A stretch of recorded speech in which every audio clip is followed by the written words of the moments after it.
Joyquilts. This is a design called Ginger Hearts. It's kind of a wide open pattern. We're doing it on this particular quilt because it's a little bit more old-fashioned, almost retro fabric, not quite, but very pretty and a little bit girlish, so it's a kind of a swirl and a heart. So let's get started on it.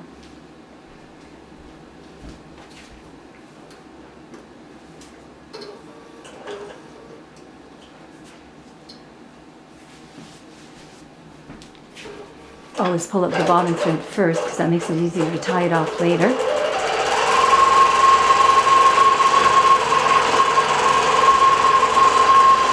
Using an orange polysheen thread, which is a Mettler 40 weight polyester thread. Works really well in the machine and gives great wearability because it won't bleach out and it's very, very strong. The pattern that we chose, Ginger Hearts, is kind of wide open and a little bit swirly.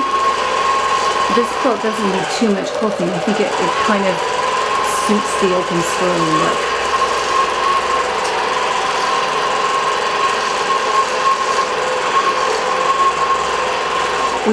I reversed every row. Somebody said don't say we when it's only you. So I reversed every other row and inverted it so it's upside down and backwards. It gives the kind of an appearance on both sides being the same. Otherwise, what tends to happen is the quilt looks a little unbalanced. We're doing edge to edge on this one because it's got such a tiny little border. I didn't really feel that it would be worth doing a separate design in the border, as we often do.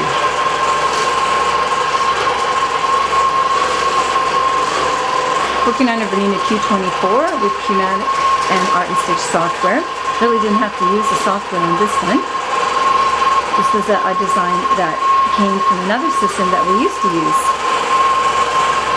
So we basically imported it into Art and Stitch and saved it as a BQM, a Bernina Q24, and we were able to use it.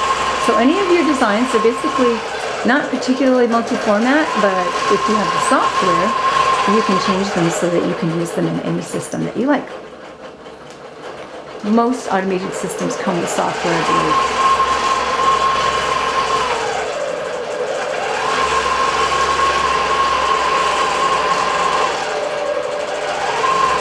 Again, we put pins at the bottom of the quilt so that every time I roll it up, I check to make sure that those pins are aligned with the edge of the quilt, because if they're not, your quilt can easily travel from left to right throughout the process, and it's really not noticeable.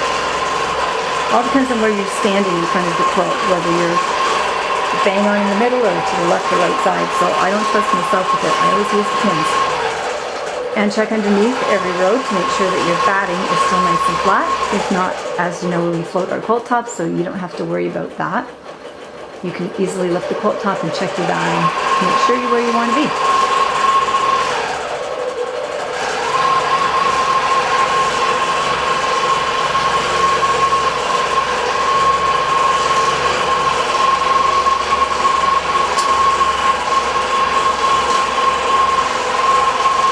You can also buy patterns online if you don't find something that you like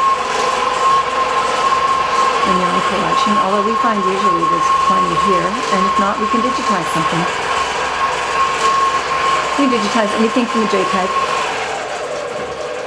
You can manually digitize it or auto-digitize. Auto-digitize sometimes needs some tweaking.